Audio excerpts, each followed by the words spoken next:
नाम के साथ मां के रूप में तेरा ही नाम लेंगे।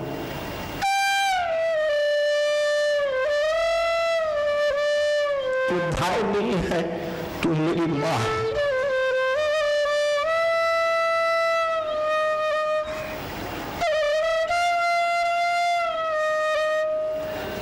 मां के सांत्वना दी, फिर से रथ में बैठे।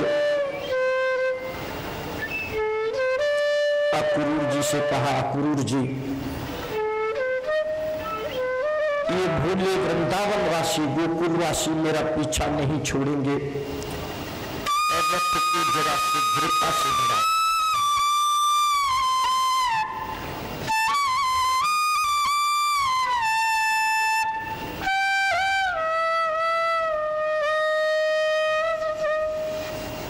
वो रथ को आगे बढ़ाया गया।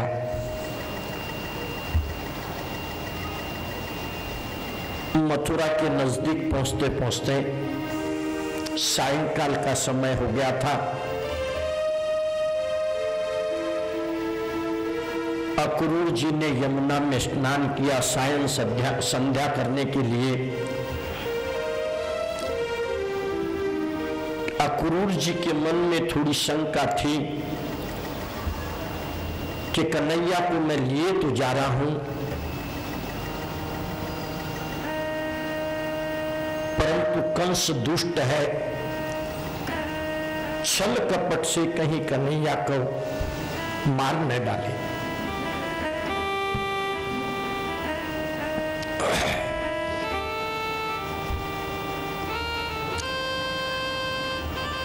ये सोचते सोचते यमुना में डुबकी लगाते हैं और उसी समय पर यमुना जल के अंदर कृष्ण और बलराम के उनको दर्शन होते हैं।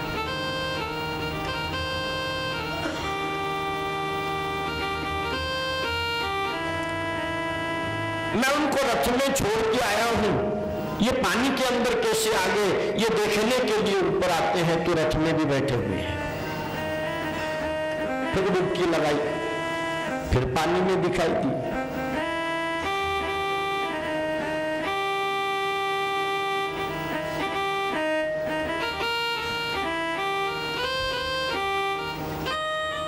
अंत में अक्रूर जी को पता चल गया कि ये तो जगत के नियंता साक्षात परमात्मा नारायण है, नारायण का अवतार है। अब वे प्रेम से रथ पर बिठा करके मथुरा में प्रवेश करने लगे। उसी समय पर नंद बाबा ने कहा कि अक्रूर जी आप राजा का रथ ले जाइए, हम यहीं पर वाटिका में ठहरेंगे।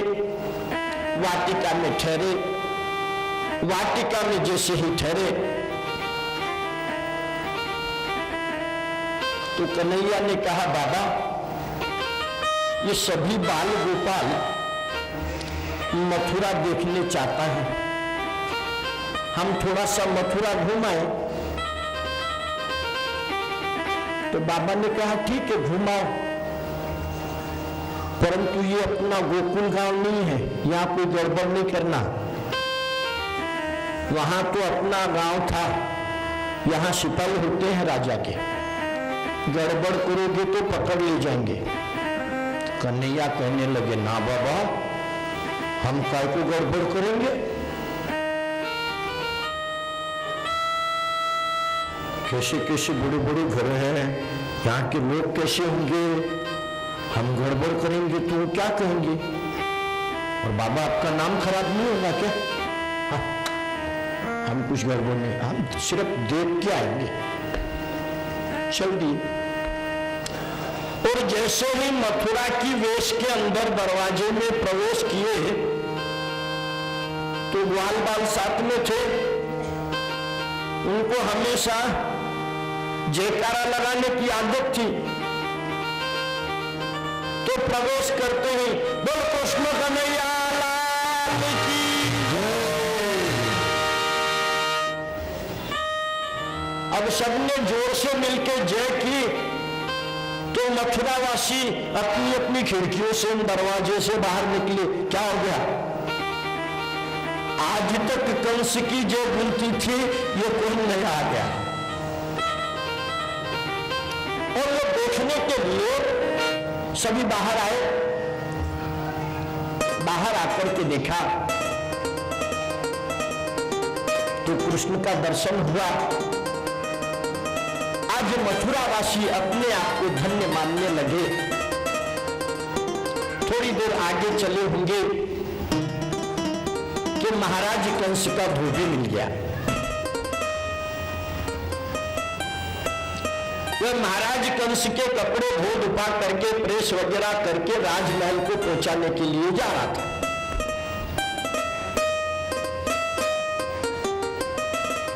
तो कन्हैया ने उससे कहा कि कान्हा, कन्हैया ने उससे कहा कि जरा हमको कपड़े दो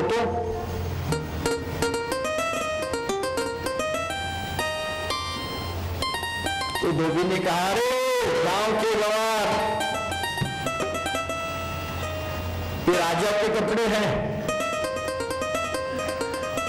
कभी तेरे बाप दादा ने भी देखे क्या ऐसे? बलराम ने कहा, कन्हैया ये तो हमारा बाप दादा निकाल रहा है, जरा लगा तो झापड़। और कन्हैया ने एक झापड़ मारी, धोबी का सिर अलग। अब तो सभी धोबी कपड़े छोड़ करके भाग निकले, क्योंकि अपना जो प्रमुख था उसकी यह हालत हो गई तो हमारी क्या होगी।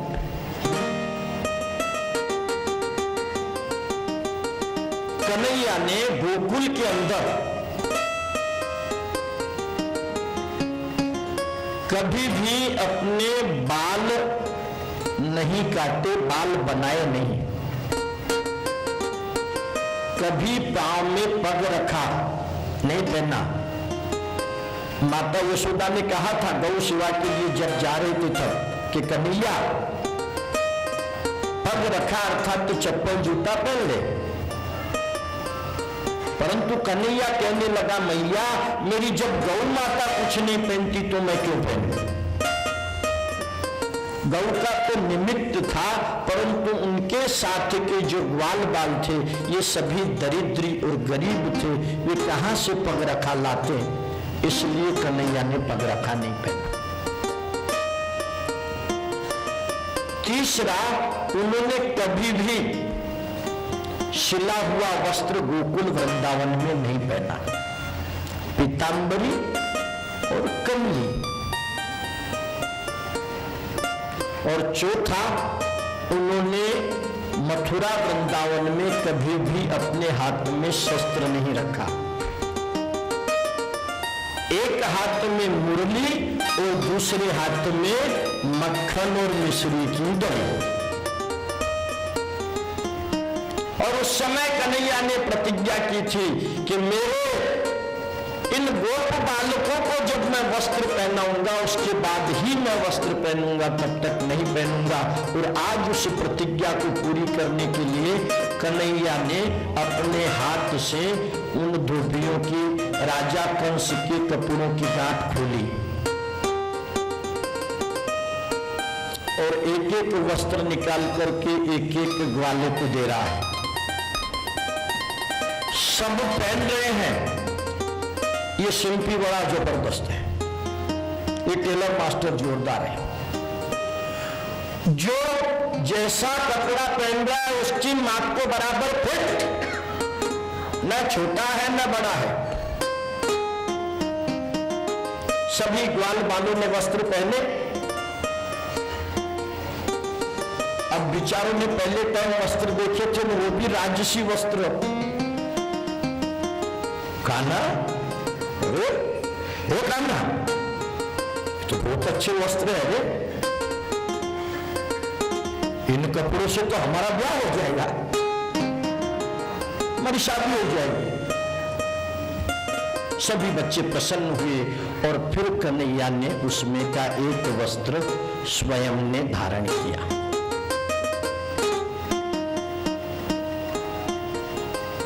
अब आगे चले, वस्त्र तो पहन लिए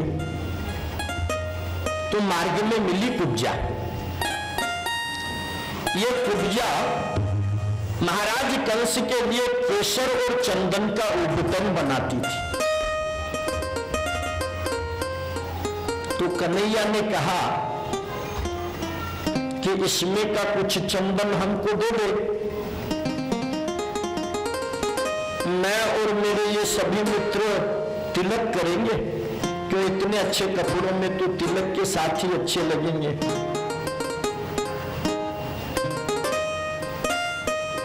आजकल तो लोग भूल गए हैं, कपड़े तो अच्छे अच्छे पहनते हैं, तिलक लगाना भूल गए हैं। ज्यादा नहीं, एक 3 दिन अपने सिर पर गंध लगा करके देखो और 3 दिन बाद मत लगाओ और फिर देखो, तुम्हारे को अपना स्वयं का चेहरा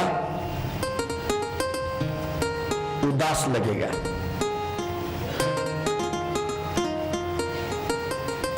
तिलक क्यों लगाया जाता है?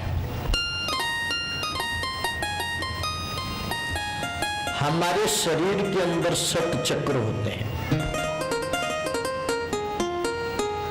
और उन 7 चक्रों में से दोनों बोहों के मध्य में बिंदु चक्र होता है।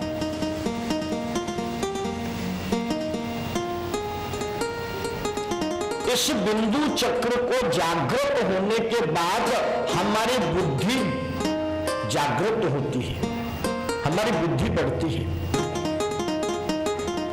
हमारी एकाग्रता बढ़ती है और उस बिंदु चक्र को जागृत करने के लिए तिलक लगाया जाता है। और 7 चक्र में का ये चक्र है या नहीं, ये अभी का अभी तुम चेक कर सकते हो। दोनों बोहों के पास में जैसे उंगली लेकर के जाओगे यहां पर, तो कुछ न कुछ कंपन होगा।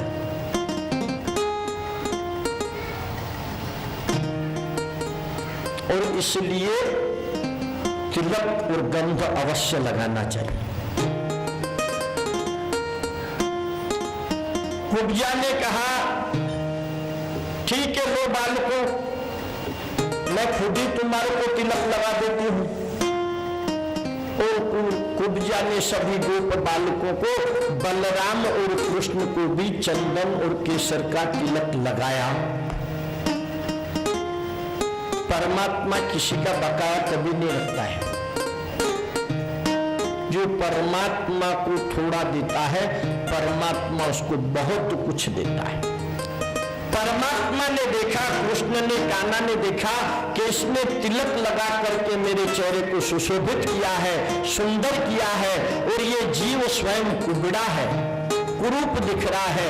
वैसे कुब्जा थी तो रंग से काफी गोरी, नाक नक्श भी अच्छा था, परंतु कुबड़ के कारण ऐसी थी। कन्हैया ने अपना दाहिना पांव कुब्जा के दाहिने पांव के अंगूठे के ऊपर रखा और अपनी 2 उंगलियां उसकी हनुवती के पास में रखी और एक झटका दिया, कुब्जा तो सीधी हो गई। 3 जगह से टेढ़ी थी, एकदम सुंदर। थोड़े आगे बढ़े तो व्यापारी पेट था। बनियों ने देखा कि धोबी को मार दिया, कुब्जा को सीधा कर दिया। सभी फूल मालाएं लेकर के आए, स्वागत किया, क्योंकि बनियों को सबसे पहले पता चल जाता है अगली सत्ता किस पार्टी की आने वाली होती है।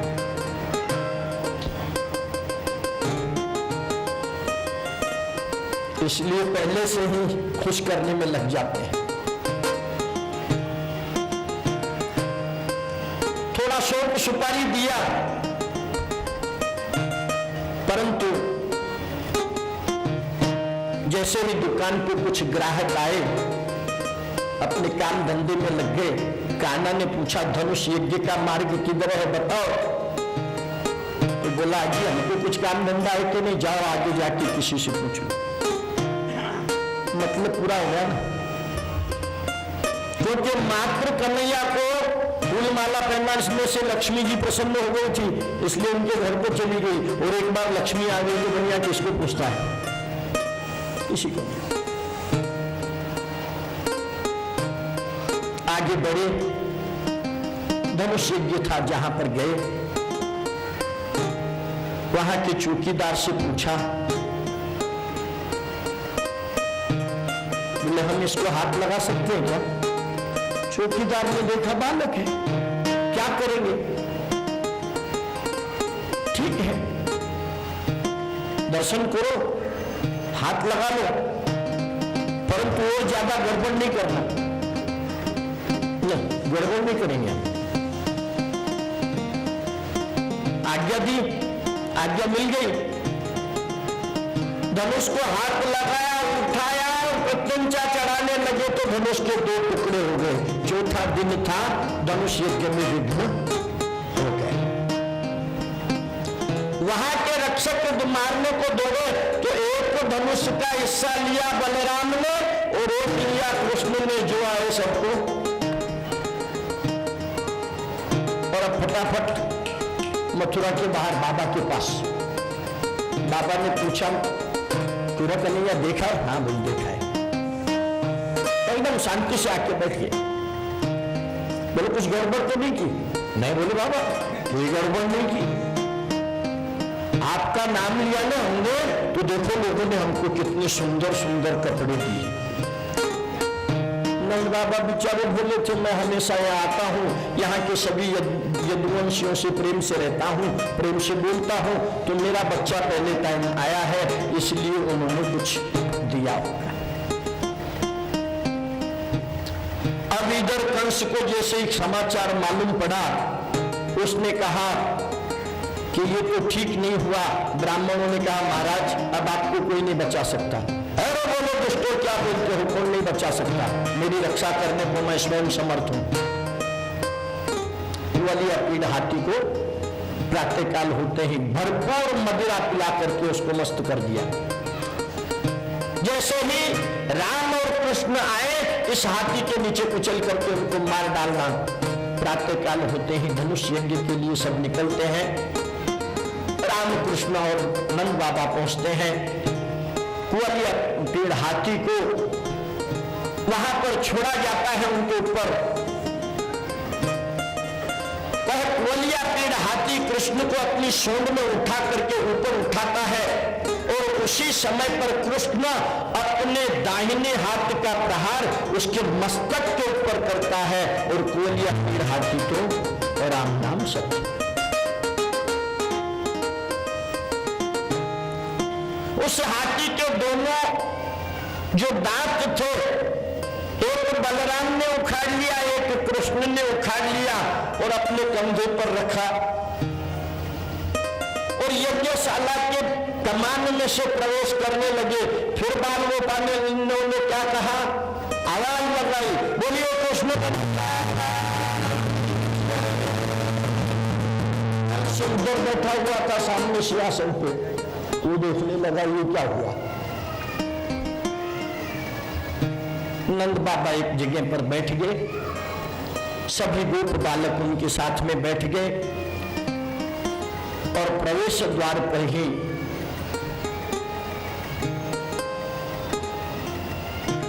युद्ध भूमि मल्ल भूमि अर्थात यहाँ पर जिसको तालीम कहते हैं उसका मैदान बनाया हुआ था। मुफ्ती चाणूर अपने साथ के पहलवानों के साथ भी कुश्ती खेल रहे थे। जैसे ही कृष्ण को आते हुए देखा, उनका हाथ पकड़ लिया और कहने लगे चलो हम युद्ध करेंगे।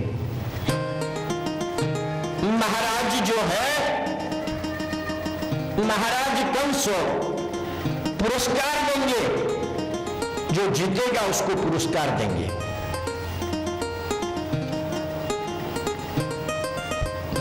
कृष्ण और बलराम का हाथ पकड़ करके अखाड़े के अंदर खींचने लगे। कृष्ण कहने लगा ये तो अधर्म है, तुम तो बड़े बड़े हट्टे कट्टे पहलवान हो, उम्र में से भी हमसे बड़े हो, वजन में भी ज्यादा हो, हम तो बालक हैं।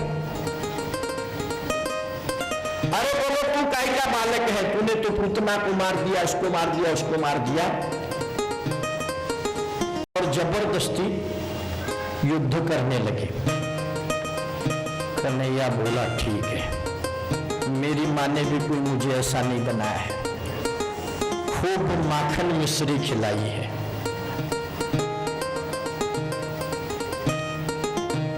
अब कृष्ण और चाणूर का और मुष्टिक और बलराम का मल्ल युद्ध होने लगा, कुश्ती खेलने लगे। इधर बाबा नंद ने ऊपर से देखा ये क्या हो गया, और जाके रोक भी नहीं सकते क्योंकि कंस का डर है। तो मन ही मन में भगवान को मनाने लगे। भगवान शिव जी से प्रार्थना की, नंदेश्वर महादेव जी से आंख मूंदकर कि महाराज मेरे बालकों की रक्षा कीजिए, मैं आपको मन भर लड्डू का भोग लगाऊंगा। और इतना बोला और फिर याद आया कि कुश्ती के और युद्ध के देवता तो हनुमान जी है, मैंने तो महादेव जी को भोग लगा दिया। फिर आंखें बंद की और हनुमान जी से प्रार्थना की, जय जय जय हनुमान गोसाई और कृपा करो गुरुदेव की नाई। महाराज आइए, मेरे बालकों की रक्षा कीजिए। और इस प्रकार से वहां पर भी भोग लगाने की विनती कर दी। कन्हैया ने देखा बाबा घबरा गए हैं और एक एक करके न जाने किस किस को कितने मन के लड्डू चढ़ा देंगे।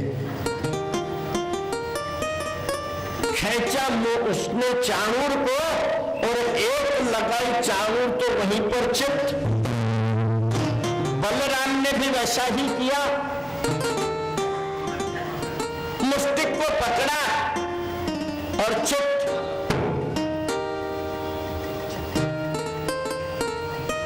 एक मटका या नारियल ला करके रखिए।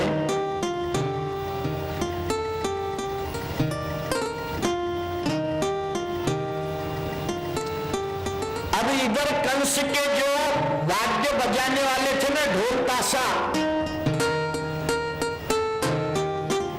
कंस के सभी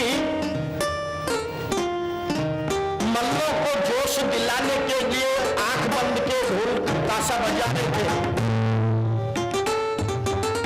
मारे गए फिर भी वो तो आंख बंद करके बजा रहे हैं। कंस दौड़ता हुआ आया, अरे बंद करो ये, मेरे मल्ल मारे गए। पागल की तरह कंस हो गया। कंस कहने लगा, नंद बाबा को पकड़ लो, मार डालो, कृष्ण को पकड़ लो, वसुदेव को मार डालो, देवी को मूल कुछ भी बकने लगा। और इतने में तो वहीं से कन्हैया ने छलांग लगाई।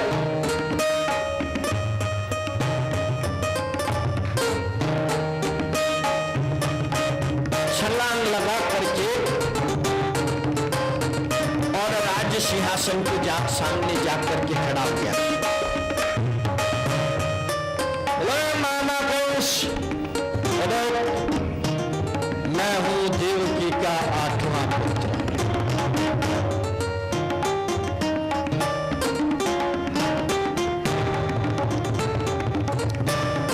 मैं ही तेरा काल हूं।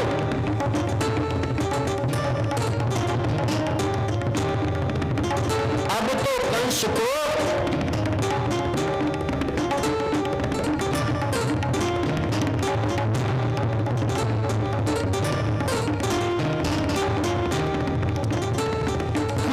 काल की तरह दिखाई देने लगा।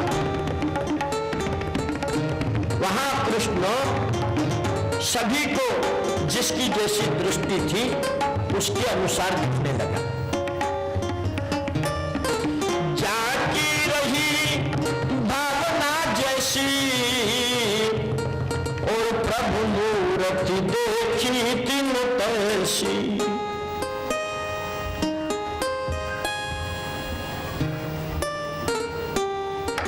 मल्लों को वीर पुरुष के समान, बड़ों को पुत्र के समान, स्त्रियों को नटवर के समान, बालकों को पिता के समान, भक्तों को भगवान के समान, और कंस को काल की तरह दिखाई दिया।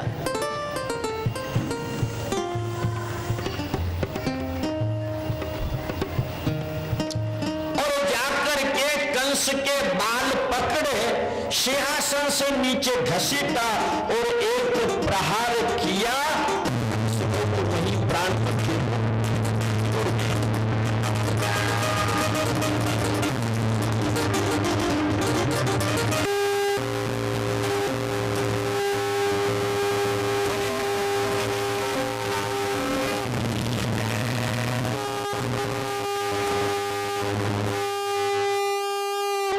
कंस मारा गया।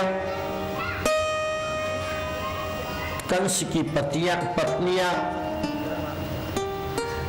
अस्ति और नास्ति ये आकर के विलाप करने लगी। कन्हैया ने देखा कि मामियां रो रही है, तो ये भी उनके पास में पहुंच गया और उनके पास जाकर के बैठ करके कहने लगा, मैं पहले टाइम मेरे मामा जी को मिलने के लिए आया था रे,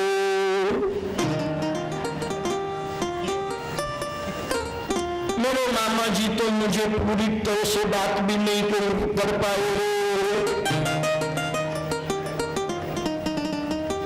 को गोद में भी नहीं लिया रे।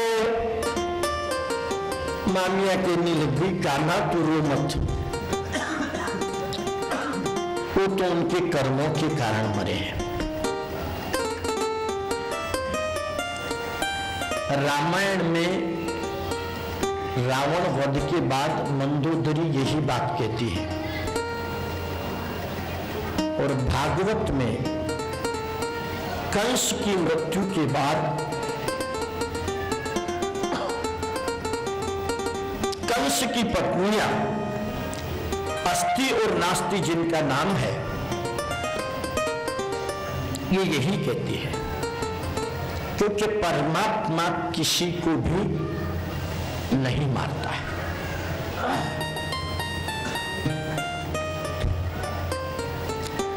परमात्मा तो मात्र तारने का काम करते हैं, हर व्यक्ति को और हर जीव को उसके कर्म ही मारते हैं। उसी समय पर कृष्ण दौड़ करके कारागृह में गए, वसुदेव देवकी को कारागृह से मुक्त कराया। बेड़ियां टूट नहीं रही थी तो अपने दांतों से बेड़ियों को तोड़ डाला, क्षमा मांगी। 11 वर्ष हो गए, मैं आपसे दूर था, क्षमा करें। कृष्ण की वहां से रथ यात्रा निकाली गई। नंद बाबा विचार करने लगे, सुबह से मेरा बालक भूखा है, कोई खाने पीने के लिए भी नहीं पूछता है। मार्ग में उन्होंने रथ को रोका, वहां पर थोड़ा माखन मिश्री खिलाई, और जहां जहां पर कृष्ण ने मथुरा में रास्ते में रथ को रोका, वहां वहां पर विश्राम घाट आज भी है।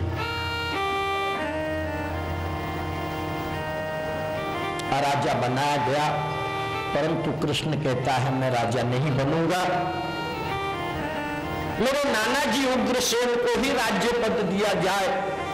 उग्रसेन भी कारागृह में थे, उनको भी माता पिता के साथ छुड़ा कर लाए थे, वहां बिठाया गया। राजमहल में राज सिंहासन पर उग्रसेन जी का राज्याभिषेक हुआ। उग्रसेन कहने लगा, मैं तो बूढ़ा हो गया हूं, मैं इस राज्य को कैसे चलाऊंगा, कन्हैया तू ही राजा बन जा। तो कन्हैया कहने लगा, नहीं नाना जी, आप राजा रहेंगे और आपकी ओर से आपका प्रतिनिधि बोल करके इस राज्य का कारोबार मैं करूंगा। अब कन्हैया आज तक अनपढ़ था, लौकिक दृष्टि से। हाँ, वैसे कन्हैया अनपढ़ नहीं था। वसुदेव देवकी ने विचार किया कि इसमें तो गांव के संस्कार हैं, राज कारोबार के भी कुछ संस्कार आए, इसलिए उपनयन संस्कार 11वें वर्ष में करवा करके सांदीपन ऋषि के आश्रम के अंदर विद्या अध्ययन के लिए भेज दिया गया। वहां पर एक पोरबंदर का गरीब ब्राह्मण का बच्चा सुदामा भी उनके साथ में शिक्षा ग्रहण करता था। सभी प्रकार की विद्याएं सीखी। विद्या सीखने के पश्चात सांदीपन गुरु जी से कहा कि आपको कुछ गुरु दक्षिणा देनी है। सांदीपन ऋषि बोले, मैं विद्या को बेचता नहीं हूं, मुझे कोई गुरु दक्षिणा नहीं चाहिए, मात्र मेरी एक ही इच्छा है कि तू मेरे गुरु वंश को बढ़ाते रहना। जहां पर भी कोई तुझे सुयोग्य शिष्य मिल जाए, उसको मैंने जो कुछ ज्ञान तुझको दिया है वह ज्ञान उसको दे देना। ज्ञान दान करने के लिए है, बेचने के लिए नहीं। और अपने गुरु का आगे चल करके श्री कृष्ण ने आज्ञा का पूर्ण पालन किया। महाभारत के अंदर सत्य शिष्य अर्जुन मिला, उसको वहां पर गीता का परम ज्ञान श्री कृष्ण ने दान किया। वापस मथुरा आए। इधर कंस की दोनों पत्नियां अस्ति और नास्ति अपने भाई, अपने पिता जरासंध के पास में गई। जरासंध को जब सब समाचार पता चले, आक्रमण के लिए आया। शब्द ध्यान में लीजिए, जरासंध। कंस की पत्नियां हैं अस्ति और नास्ति। हम सब कंस ही बन गए हैं। अस्ति, नास्ति, ये दो हमारी पत्नियां हैं। समय ज्यादा नहीं है, भगवान का विवाह करना है, इसलिए ज्यादा विस्तार से नहीं बताएंगे। जरासंध, जरा कहते हैं बुढ़ापे को, और जवानी से व्यक्ति बुढ़ापे की तरफ बढ़ता है, उस समय पर मनुष्य जरासंध बन जाता है। जरासंध मथुरा पर अर्थात मनुष्य शरीर पर 17 बार आक्रमण करता है। पहले बाल सफेद हो जाते हैं, फिर 40 का चश्मा लग जाता है, फिर दांत हिलने लग जाते हैं। 17 बार सावधान करता है, परंतु 17 बार श्री कृष्ण मथुरा पे से उसका आक्रमण लौटा देते हैं, परास्त कर देते हैं। 18वीं बार जरासंध अपने साथ काल यवन को अर्थात मृत्यु के देवता को लेकर के आता है, और काल यवन आने के बाद तो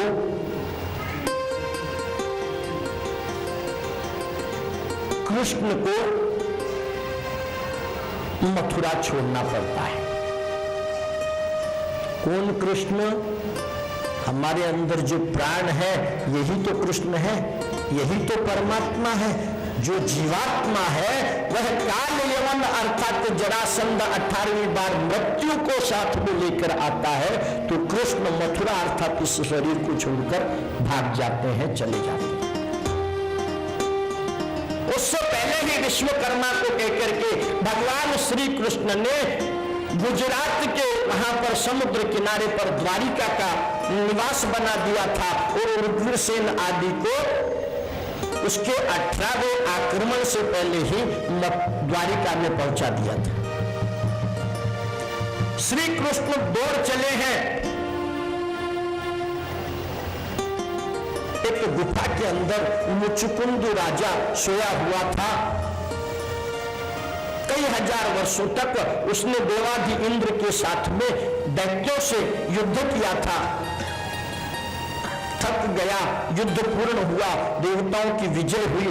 उसने इंद्र ने पूछा क्या चाहिए, क्या मैं तेरे युद्ध कौशल्य से प्रसन्न हूं?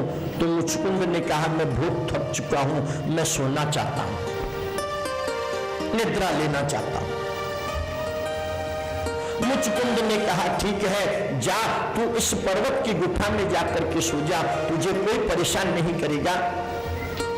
और जो भी तुझे आकर के उठाएगा वह भस्म हो जाएगा। कृष्ण उस गुफा में दौड़ चले हैं, पीछे पीछे काल यवन दौड़ रहा है।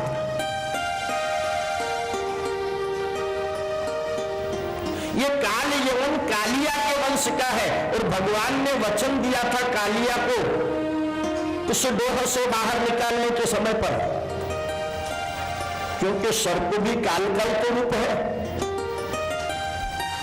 कि तेरे वंश के किसी भी प्राणी को मैं नहीं मारूंगा, इसलिए काल यवन को कृष्ण नहीं मारते हैं। काल यवन पीछा कर रहा है। कृष्ण गुफा में दौड़ते दौड़ते जहां मुचकुंद सोया पड़ा था, अपनी पीतांबरी उतारी और उस मुचकुंद को उड़ा दी और स्वयं आगे जाकर के छिप गए। काल यवन ने देखा यही कृष्ण है, सो गया, लात मारी। काल यवन जैसे उठा, वहीं पर मुचकुंद के उठते ही काल यवन भस्म हो गया। भगवान द्वारिका गए। अब इसका द्वारिका नाम क्यों पड़ा? ये द्वारिका के महल इतने बड़े थे कि व्यक्ति दरवाजा ढूंढते ढूंढते थक जाता था, इसलिए द्वार कहां द्वार कहां द्वार कहां, इसलिए नाम द्वारिका पड़ा। यहां पर राज्य कर रहे थे। उधर एक विदर्भ देश के अंदर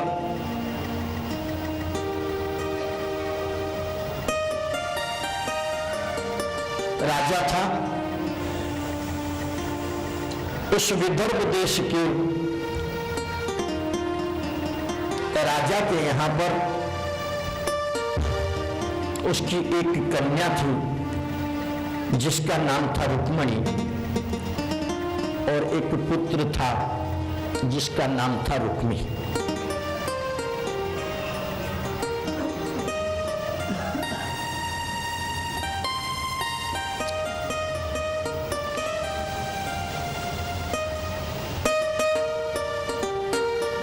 रुक्मी जो है ये दुष्ट था और रुक्मणी बाल्यावस्था से ही भगवान श्री कृष्ण की सेवा और पूजा किया करती थी।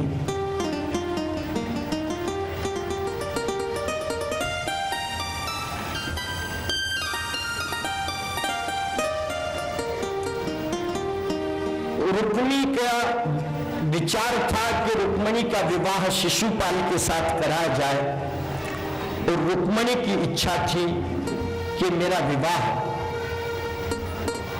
ये श्री कृष्ण के साथ में हो। वैसे तो रुक्मणी के माता पिता भी यही चाहते थे कि विवाह श्री कृष्ण के साथ में हो, परंतु पिता का कुछ चलता नहीं था, इसलिए विवाह शिशुपाल से पक्का कर दिया गया।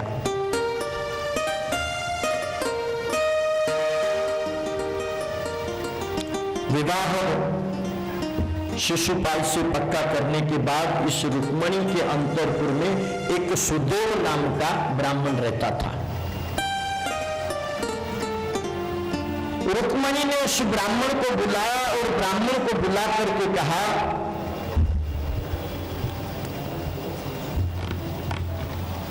कि महाराज मेरा आप एक काम कीजिए, मैं आपको एक पत्र देती हूं, इस पत्र को लेकर के आप मथुरा की ओर जाइए, द्वारिका की ओर जाइए और श्री कृष्ण को मेरा ये पत्र दीजिए।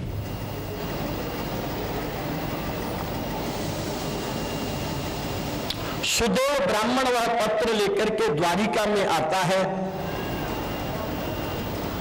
और द्वारिका के अंदर श्री कृष्ण को ला करके देता है।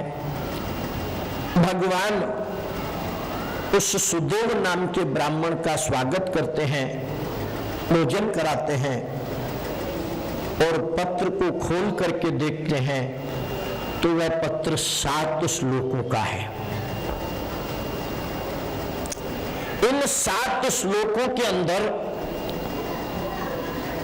सबसे पहले रुक्मणी कहती है कि महाराज, आप सोचते होंगे कि मैंने आपसे विवाह करने का निश्चय क्यों किया। मैं बचपन से आपके गुणगान और कथों को सुनती आ रही थी और आपके इस यश को सुनकर के मेरी इच्छा आपसे विवाह करने के लिए हुई। पहले श्लोक में यह निवेदन किया है। बाकी के 5 श्लोक के अंदर प्रभु के 5 गुणों का वर्णन किया है।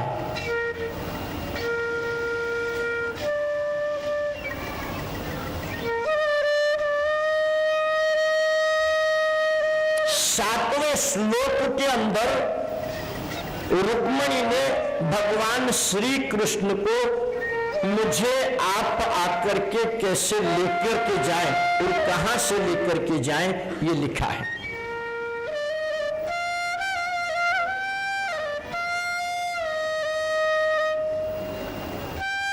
सातवें श्लोक में लिखा है, बता रही है कि हमारे वंश में, हमारे परिवार में यह रिवाज है कि पुत्री विवाह के दिन, विवाह के पहले दिन, विवाह के दिन प्रातः काल के अंदर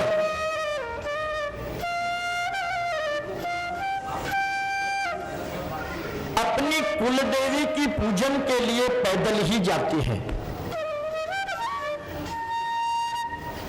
इसलिए हे नाथ, मैं अपनी कुलदेवी की पूजा के लिए जाऊंगी और वहीं पर आप आ जाना और मुझे लेकर के अपने साथ में जाना।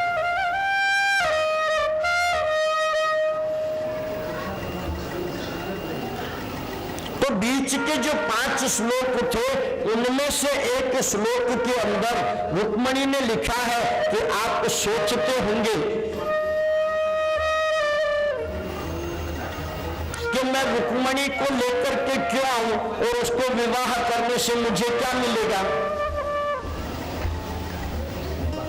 रुक्मणी आजकल के लोगों का विचार करके लिख रही है, नुस्तो छोरी लार कई करण है, अपना में कई मिलीला।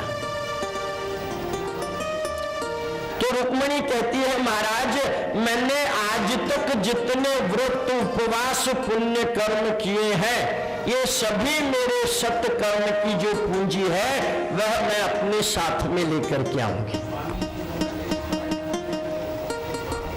भगवान श्री कृष्ण ने पत्र पढ़ा, उनको लगा कि पुत्री योग्य है, यह कन्या योग्य है, इसका वरण करना चाहिए। अच्छा, अंत में कहती है कि अगर आप नहीं आए तो मैं शिशुपाल से कभी भी वरण नहीं करूंगी, अपने आप का शरीर त्याग कर दूंगी।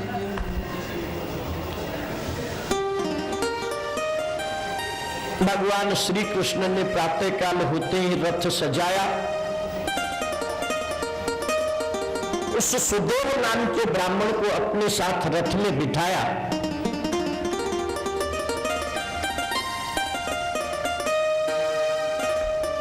और विदर्भ देश के लिए निकल पड़े।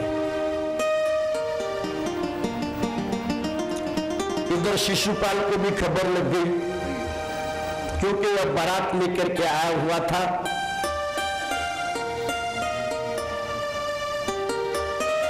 उसने जरासंध आदि से कहा कि कहीं वह माखन चोर ग्वालिया मेरी पत्नी को नहीं चुरा ले जाए।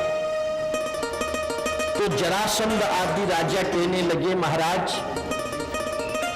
हम यहां क्या पत्तल उड़ाने के लिए आए हैं, हमें न क्यों डरता है, हम तेरे लिए युद्ध करेंगे।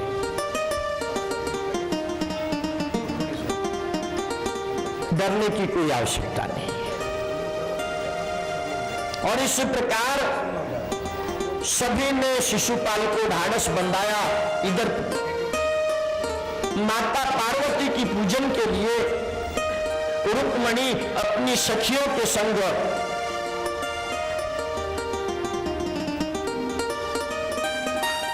मंदिर के लिए निकलती है। 16 दासियां उसके आगे हैं और 16 दासियां उसके पीछे हैं और इनके दोनों तरफ से सैनिक चल रहे हैं। शिशुपाल ने सब व्यवस्था, रुक्मी ने सब व्यवस्था करवाई थी। बहुत से सैनिक राजा उस मंदिर के चारों तरफ लगा दिए थे।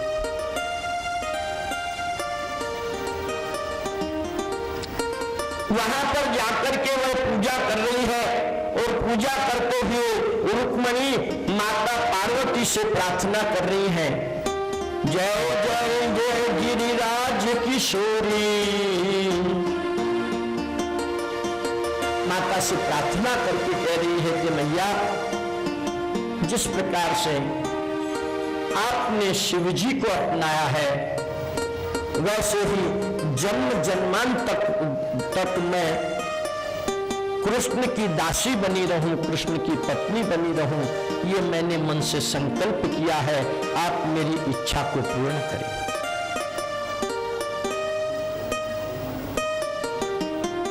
माता ने प्रणाम, माता ने आशीर्वाद दिया। तुरंत ही रुक्मिणी जो है ये मंदिर के बाहर आने लगी और उसी समय पर पवन वेग के साथ श्री कृष्ण जो है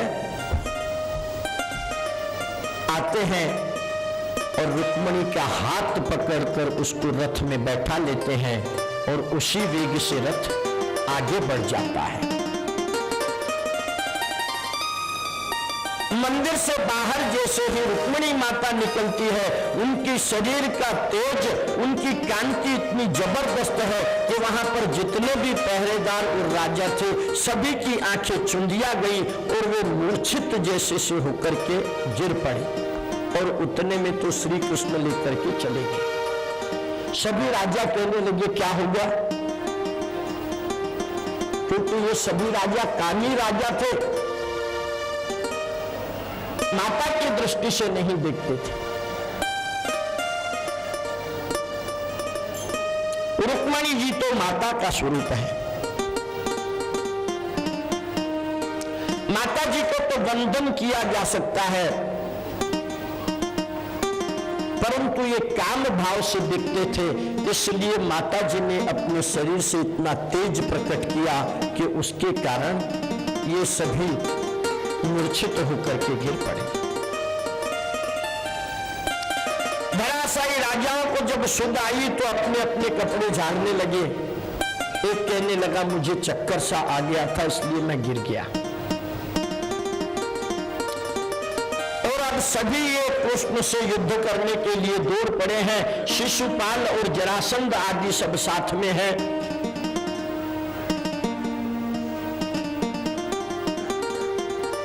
इधर बलराम जी को पता चला कि कन्हैया आज मुझे प्रणाम करने के लिए भी नहीं आया।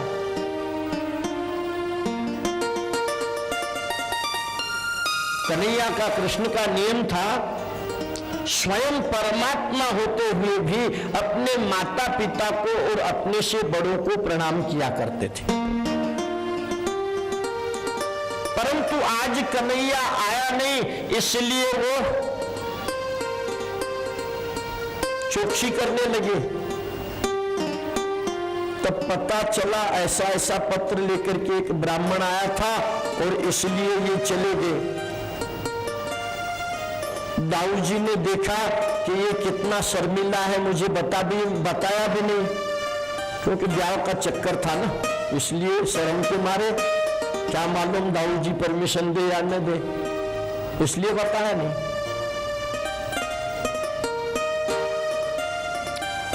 अपना हल दाक्षिणी सेना साथ में ली और विदर्भ देश की तरफ दौड़ पड़ी। इधर सभी जरासंध आदि राक्षस शिशुपाल के साथ में लड़ने के लिए आए और जैसे ही वो आए तब तक बलराम जी वहां पे पहुंच गए थे। दोनों सेनाओं में युद्ध होने लगा। रुक्मी के जरासंध आदि के सभी जितने सैनिक थे वो मारे गए। जरासंध ने शिशुपाल से कहा कि अब तो भाग लेने में ही फायदा है, क्योंकि सर सलामत तो पगड़ी 50 मिल जाएगी, बचेंगे तो रुक्मणी जैसी न जाने कितनी मिल जाएगी। सभी दूर पड़े। तो अब तो रुक्मी जो है इसको श्री कृष्ण ने पकड़ लिया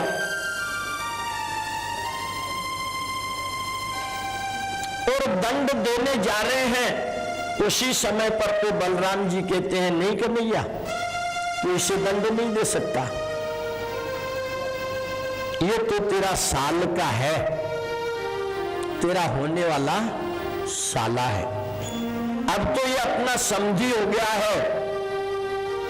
रुक्मणी ने जब ये सुना तो मन ही मन प्रसन्न हुई कि देखो मेरे जेठ जी कितने अच्छे हैं, मेरे भाई को बचा लिया।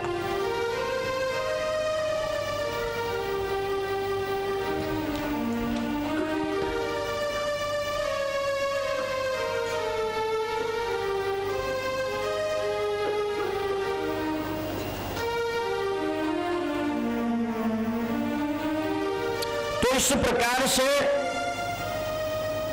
बलराम श्री कृष्ण रुक्मणी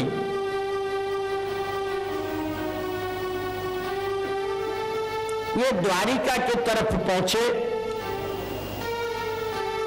परंतु द्वारिका में विवाह करने का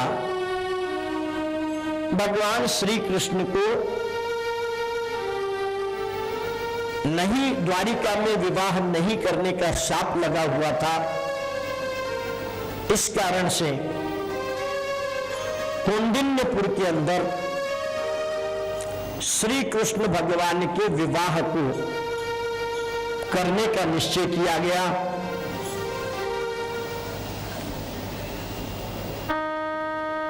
कन्हैया कहने लगा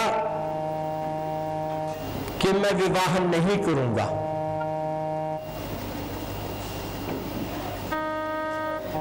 देवकी वसुदेव जी से कहने लगा, जब तक मेरे माँ और बाबा अर्थात नंद बाबा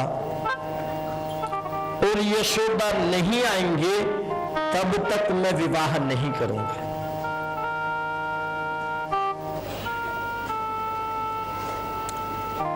और ये बात जैसे ही कन्हैया ने कही तो एक दूत को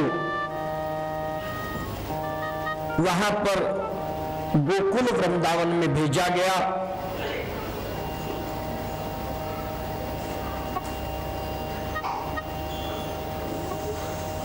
गोकुल वृंदावन में जाकर के उस दूत ने नंद बाबा और यशोदा से कहा कि कन्हैया का विवाह है, आपको बुलाया है।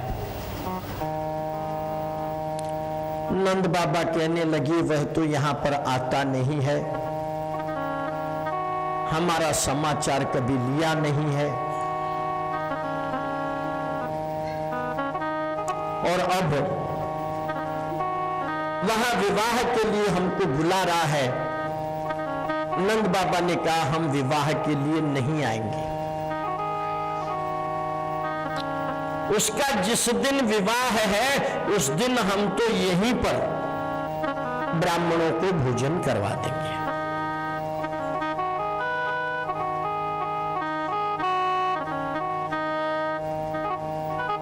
द्वारिका नहीं जाऊंगा, उसके विवाह के दिन मैं यहां पर ब्रह्म भोजन करूंगा। वापस दूत आया और दूत ने आते ही सब समाचार कहे तो अब स्वयं कन्हैया अपने मां बाबा के पास गोकुल में गए। गोकुल पधारे, मैया मैं आ गया हूं, मेरे साथ तुम भी द्वारिका चलो, नहीं तो तेरा कन्हैया अविवाहित रहेगा, अगर तुम नहीं आओगे तो मैं विवाह नहीं करूंगा। और ये बात सुनकर के नंद बाबा यशोदा द्वारिका आने के लिए तैयार हो गए। सभी गोपियों के साथ द्वारिका के लिए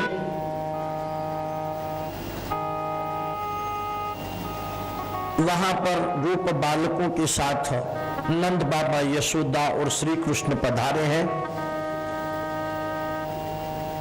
श्री कृष्ण और रुक्मणी के दर्शन करके भगवान का स्मरण करते हुए गोपियों ने वहीं पर अपना देहोत्सर्ग कर दिया है, अर्थात अपने शरीर को विसर्जन कर दिया है और सभी गोपियां परमात्मा के अंदर समा गई। और गोपियों के अंग से जो शेष रहा उसी को गोपी चंदन कहा जाता है। हम जो ये तिलक लगाते हैं ये गोपी चंदन ही है। इसका नाम गोपी चंदन इसीलिए है कि ये गोपियों के श्री अंग का भस्म है, चंदन है, गोपियों के शरीर का चंदन है, क्योंकि गोपियों की देह को जलाया नहीं गया था।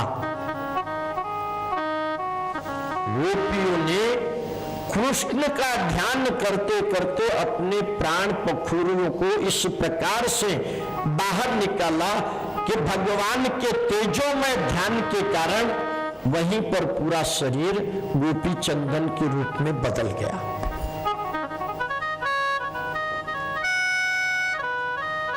गोपियों के श्री अंग की मिट्टी से ही गोपी चंदन बना और वहां पर गोपी सरोवर भी है। गोपी चंदन की महिमा न्यारी है। वहां महाप्रभु जी की बैठक है, वहां उन्होंने भागवत का पाठ किया है। गोपियों ने जहां पर शरीर को छोड़ा था उस स्थान पर महाप्रभु जी रहे और उन्होंने वहां पर भागवत की कथा की। फिर वहां पर राजा भीष्मक भी आए, रुक्मणी के पिता राजा भीष्मक वहां पर आए। दुर्वासा के शाप के कारण कृष्ण रुक्मणी के साथ द्वारिका में तो नहीं रह सकते थे, इसलिए माधवपुर में विवाह विधि संपन्न हुई। ब्रह्मा ने विवाह विधि का मुहूर्त दिया।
परिवार ने अपनी दादी जी की इच्छा पूर्ति तथा सब जनमानस की शांति हेतु ये भागवत कथा सप्ताह का आयोजन किया। बहुत ही सुंदर आयोजन और नियोजन हमें यहाँ अनुभवित हो रहा है। ये तो साक्षात महालक्ष्मी और नारायण का विवाह यहाँ पर होने जा रहा है। लक्ष्मी के शास्त्रों में 3 प्रकार बताए हैं। एक महालक्ष्मी, दूसरा लक्ष्मी और तीसरा अलक्ष्मी। महालक्ष्मी वह है धर्मानुसार प्राप्त धन संपत्ति श्रम की मात्रा से अर्थात अपनी मेहनत के अनुसार अधिक लाभ न उठाते हुए मुनाफा लेना,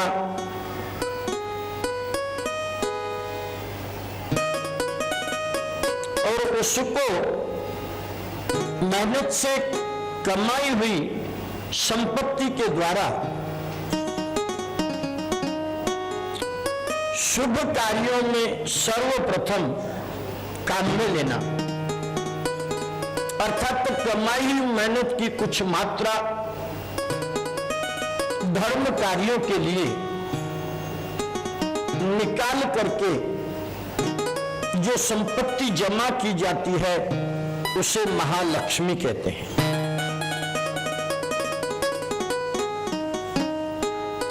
लक्ष्मी हमारे घर में आने वाली कुछ नीति और कुछ अनीति के कारण कमाई हुई जो संपत्ति होती है उसे लक्ष्मी कहते हैं। इसका सदुपयोग मात्र मनुष्य अपने परिवार के लिए ही कर पाता है। धर्म कार्य आदि में वह उसे व्यतीत नहीं करता है, खर्च नहीं करता है, व्यय नहीं करता है। और तीसरा है अलक्ष्मी। पाप आचरण के द्वारा किसी को धोखा देकर, किसी से छल कपट से या चोरी करके या जबरदस्ती से हड़प की हुई धन संपत्ति आदि है, व्यभिचार आदि से उत्पन्न धन संपत्ति आदि है, ऐसी संपत्ति यह अलक्ष्मी होती है।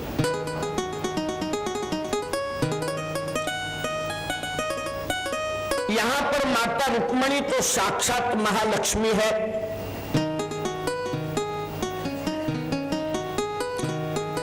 जब तक आप अपने जीवन में महालक्ष्मी को अपनी मां का दर्जा देंगे, अपनी माता समझेंगे और भगवान नारायण को पिता समझ करके व्यवहार करेंगे, तो आपके सभी कष्ट अपने आप ही दूर हो जाएंगे।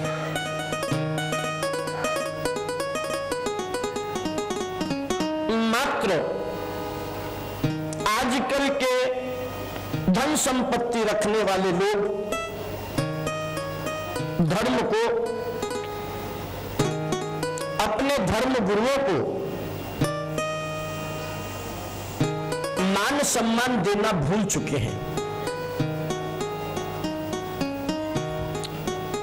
और अपनी संपत्ति के मद में इस प्रकार से व्यवहार करते हैं कि वे लक्ष्मी पुत्र न होकर के अपने आप को लक्ष्मीपति कहलवाना चाहते हैं। तो लक्ष्मी का पति तो मात्र एक नारायण ही बन सकता है। पुत्र बन करके रहोगे तो ही महालक्ष्मी के दर्शन करने पाओगे और महालक्ष्मी के दर्शन कर पाओगे तब ही जाकर के नारायण की प्राप्ति होगी। यहां पर जो रुक्मिणी और श्री कृष्ण का विवाह है, यह कोई साधारण विवाह नहीं है। ये तो जगत पिता और माता का विवाह है। श्री कृष्ण से जब कहा गया कि ठीक है तुम रुक्मिणी को लेकर तो आ गए, परंतु अब तुम्हें ब्रह्म विधि से विवाह करना होगा। दुर्वासा ऋषि के शाप के कारण द्वारिका में श्री कृष्ण का विवाह नहीं हो सकता था। इसलिए एक माधवपुर का निर्माण किया गया और उस माधवपुर के अंदर भगवान श्री कृष्ण और रुक्मिणी के विवाह का विधि करना निश्चित हुआ।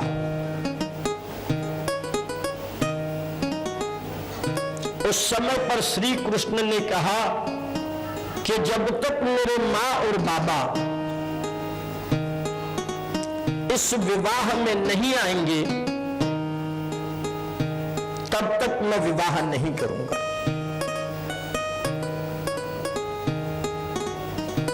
कृष्ण की इस बात को सुनकर गोकुल में एक पत्र अर्थात कुमकुम पत्री लिखकर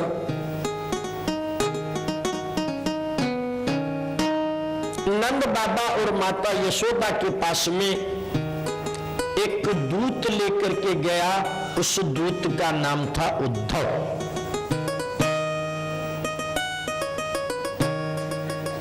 उद्धव वहां पर गया, उसने वह पत्र कुमकुम पत्रिका बाबा नंद को दी। बाबा ने वह पढ़ी और पढ़ने के बाद बाबा ने कहा कि कन्हैया ने कहा था कि मैं स्वयं गोकुल आऊंगा, परंतु वह तो गोकुल में आता नहीं है और हमको ही वहां पर बुलाता है। मैं उसके विवाह में नहीं आऊंगा, मैं तो उसके विवाह के दिन यहीं पर गोकुल में ब्रह्म भोज रखूंगा, अर्थात ब्राह्मणों को भोजन करवाऊंगा। उद्धव वापस आता है, वापस आकर के सब समाचार श्री कृष्ण को देता है और भगवान श्री कृष्ण जो है माँ बाबा के इन बच्चों को सुनकर के स्वयं गोकुल जाते हैं। वहां जाकर के माँ बापा से कहते हैं, मैया देख मैं आया हूं, मेरा विवाह है। बाबा आपको और मैया को और सभी गोप बालकों को मेरे विवाह में चलना है। और हाँ मैया, बाबा एक बात बता दो कि अगर आप मेरे विवाह में नहीं आओगे तो मैं विवाह ही नहीं करूंगा।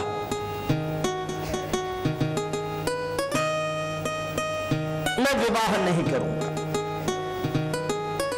मैया ने जब देखा कि कन्हैया जो बोलता है, जैसा बोलता है वैसा ही करता है,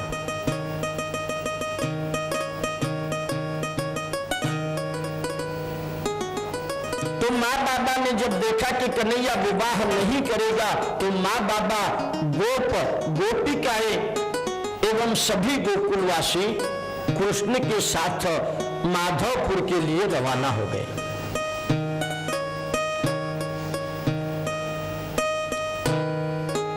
आज जहां पर गुजरात के पास में गोपी सरोवर है, वहां पर आकर के गोपियों ने श्री कृष्ण का ध्यान करते हुए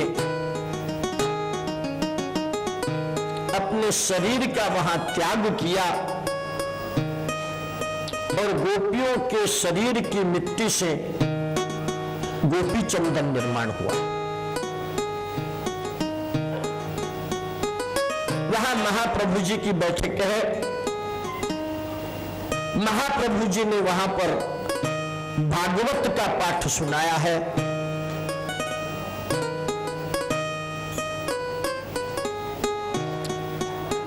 अब यहां पर नंद बाबा और यशोदा आदि आए तो कृष्ण विवाह के लिए तैयार हुआ।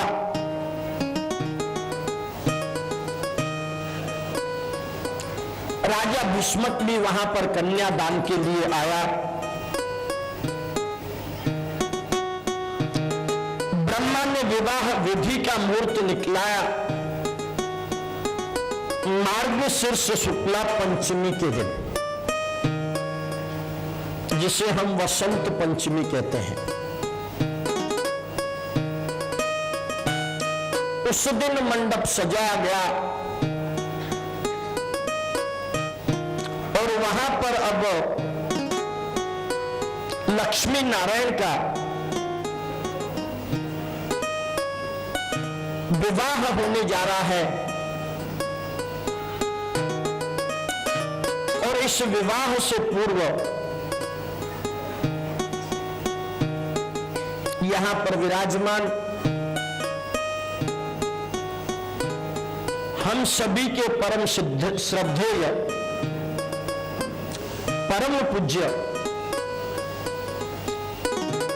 श्री श्री 1008 श्री झालरिया पीठ के अधीश्वर श्री घनश्यामाचार्य जी स्वामी महाराज आप लोगों को आशीर्वाद के रूप में कुछ मार्गदर्शन करेंगे और इसके पश्चात रुक्मिणी और भगवान श्री कृष्ण का विवाह होगा। बोलिए श्रीमन्नारायण भगवान की जय। श्री भागवत महापुराण की, श्री शुकदेव भगवान की। आवाज बढ़ाओ। श्रीमन्नारायण नारायण नारायण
नमो भगवते रघुनंदनाय श्रीजानकी प्रियतमाय करांतकाय योगीन्द्रपूजितपदाम्बुरुहध्वजाय संसारदुःखशमनाय नमो नमस्ते। संसारदुःखशमनाय नमो नमस्ते। श्रीरामानुजदेशिकस्य सटजित् रंगेश योगीन्द्रयो श्रीमत्पूज्यगणापदेशिकमणे चात्यन्तप्रेमास्पदम् सौशिल्यादियुतं सुदर्शनगुरु प्रेक्षास्पदं श्रीमतः श्रीमद्बालमुकुन्ददेशिकवरं नित्यं मुदा संशये वंद्यम श्री गुरुवीरराघवपदद्वन्द्वं प्रपद्यामहे श्रीजानकीश्वर पदाब्जधनं महान्तं श्रीबालदेशिकपदाम्बुजभृङ्गराजम् श्रीवीरराघवदयैकविवृद्धबोधं श्रीश्रीधरार्यमनिशं गुरुमाश्रयामस्मद्गुरुभ्यो नमः। श्री लक्ष्मी वेंकटेश भगवान की, श्री भागवत महापुराण, श्री सुखदेव भगवान की। सब उपस्थित भागवत प्रेमी महानुभाव, प्रियकारी मातृशक्ति, सर्वेश्वर श्री कृष्ण की असीम अनुकंपा इन भक्तों पर है जो भागवत सुन रहे हैं। भागवत साक्षात कृष्ण स्वरूप भगवान श्रीमन नारायण का वांग्मय श्री विग्रह है। किसी मंदिर में दर्शन करने जाओ तो वहाँ कहीं दारू लकड़ी का श्री विग्रह के दर्शन होते हैं, कहीं ग्रेनाइट के हैं बालाजी, अलग अलग रूपों से दिखते हैं। किंतु भागवत भगवान का वांग्मय मूर्ति है, शब्द स्वरूप। तेनेयम वांग्मयम मूर्तिम प्रत्यक्षम वर्तते हरे। वो भागवत आपके पूर्वजों की कृपा मानो। आपका कोई पुण्यदान काल उपस्थित हुआ जब आपको भागवत सुनने का शुभ अवसर मिला। ये प्रभु की कृपा ही तो है। प्रभु अपने सामने आपको कैसे आराम से बैठाते हैं, आपसे बात करते हैं। फिर भैया किसके पीछे भागवत होती है सुनते हो? जो व्यक्ति विशेष किसी देश विशेष में चला गया हो या वहाँ रहता हो तो पीछे संबंधी लोग चर्चा में कहते हैं हमारे कमर साम अमेरिका रहते हैं, हमारा काका जी अभी अफ्रीका गए हुए हैं। अमुक तमुक जो जहाँ गया हुआ पीछे वाले वहाँ का नाम, वहाँ का देश की चर्चा करते हैं। जब सोमानी परिवार के वो पूर्वज वैकुंठ में गए हैं, साकेत में गए हैं, कृष्ण लोक में गए हैं तो पीछे से वो चर्चा होती है, इससे भागवत होती है। नहीं तो भैया सभी के लोग पूर्वज गए हैं, जाने के पहले ही लोग सब लड़ाई झगड़ा उत्पन्न कर देते हैं। जाने के बाद क्या करते होंगे ये भगवान जाने। उन पूर्वजों का पुण्य बल है कि कहीं इतने भाई एक साथ होने पर भी एकजुट हो रहे हैं तो ये भगवान की कृपा है ना। ये भागवत और आज का विषय कितना सुंदर। भागवत का कोई भी विषय, कोई भी श्लोक उठा के देखो, वो राजा रानी की कथा नहीं है, कोई सिनेमा का डिस्को डांस नहीं, ये तो जीव और ब्रह्म की कथा है। जीव और ब्रह्म कैसे सहज जीव ब्रह्म को प्राप्ति करता है, कर सकता है, वो भागवत के प्रसंग में जगह जगह आया। कहीं गजेंद्र मोक्ष की कथा से आया है, कहीं भगवान के वन गौचरण प्रसंग से आया है। और आज का प्रसंग भागवत में भगवान का विवाह।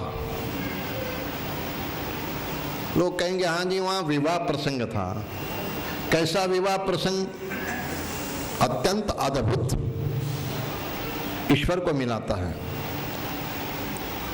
कौन विवाह प्रसंग कहता है? पहले तो ये देखो, विवाह प्रसंग कहने वाले सुखदेव जी महाराज,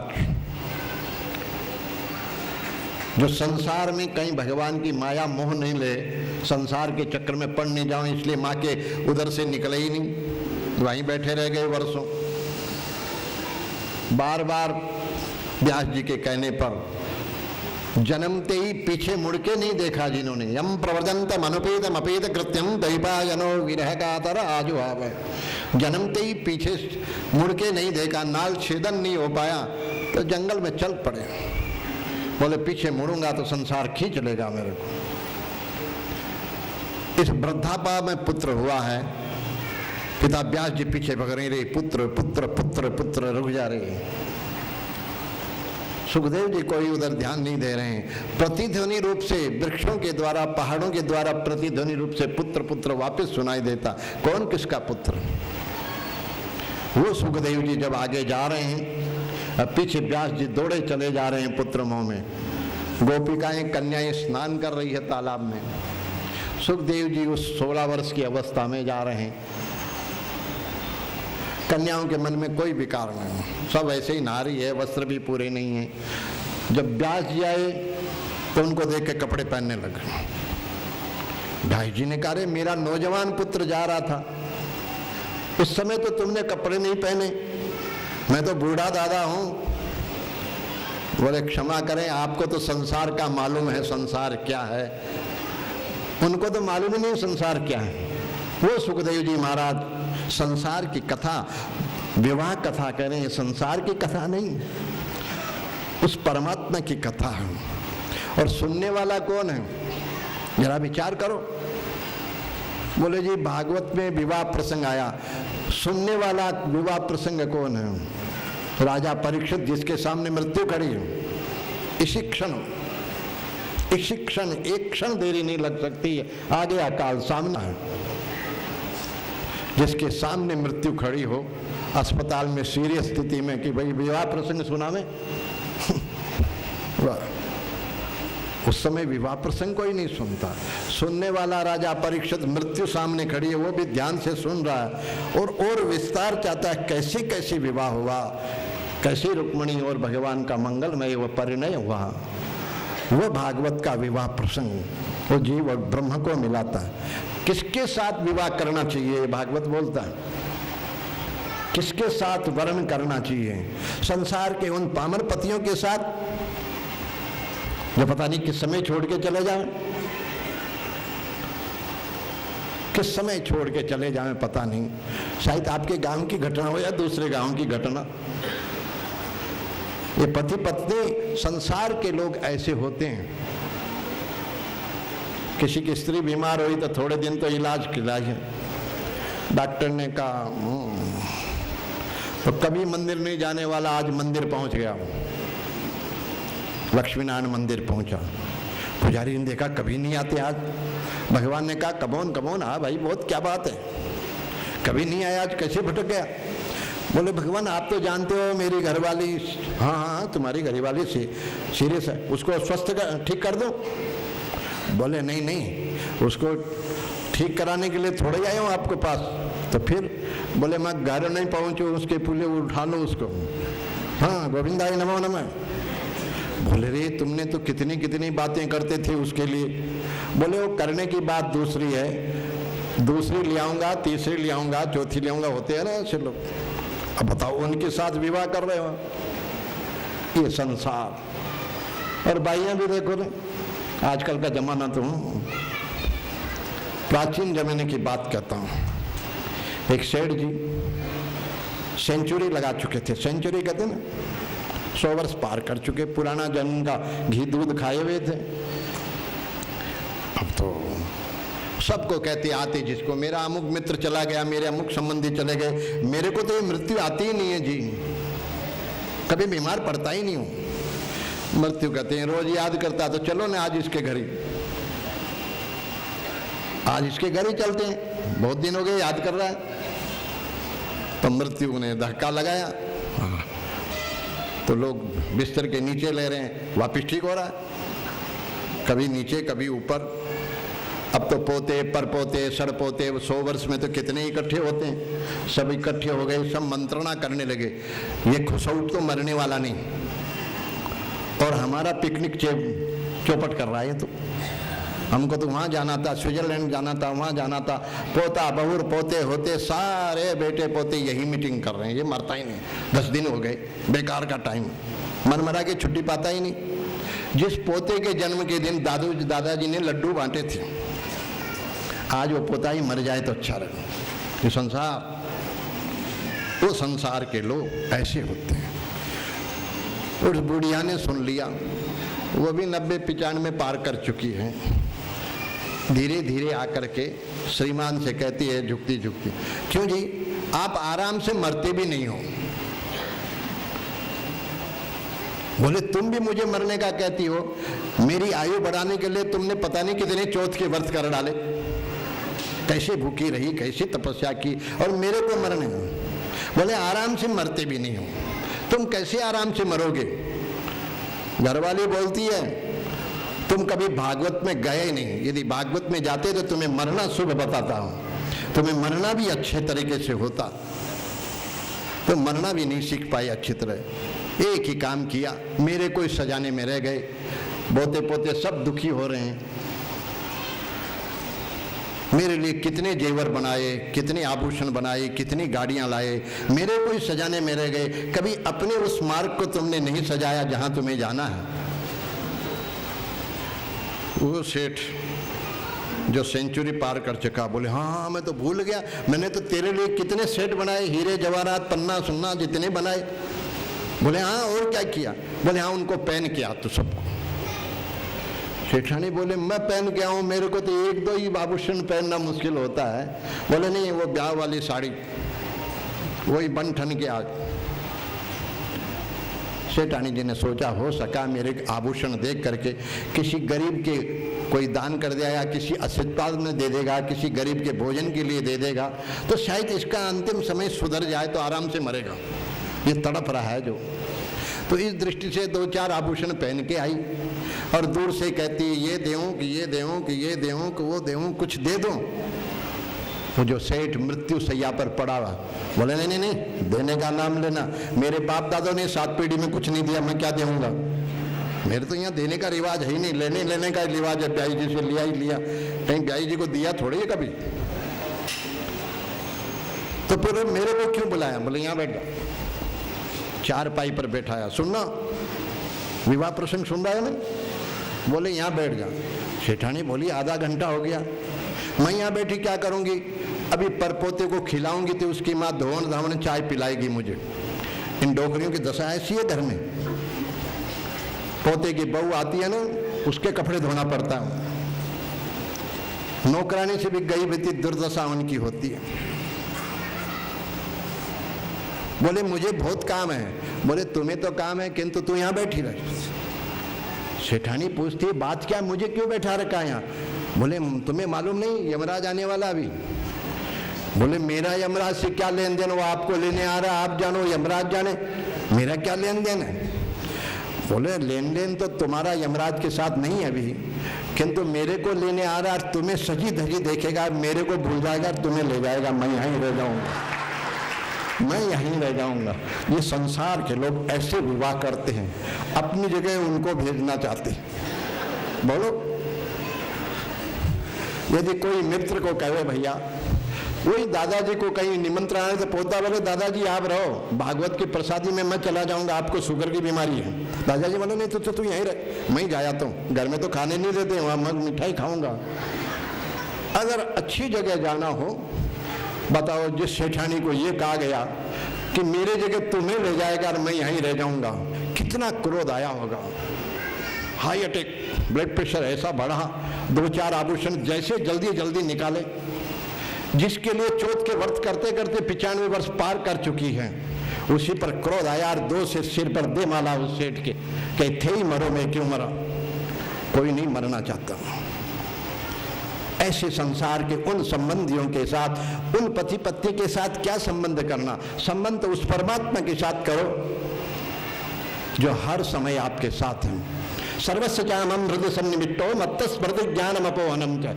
सब कितने पास में हैं, आपके हृदय में बैठे हुए हैं, कोई दूर नहीं, एकदम पास में है। हम उसको भूल जाते हैं और दूसरे पर विश्वास करते हैं कि मेरे को पत्नी बचाएगी, मेरे को पति बचाएगा। उस परमात्मा के साथ संबंध करो। तो बोले महाराज हम छोड़ दें क्या जो संबंध किया?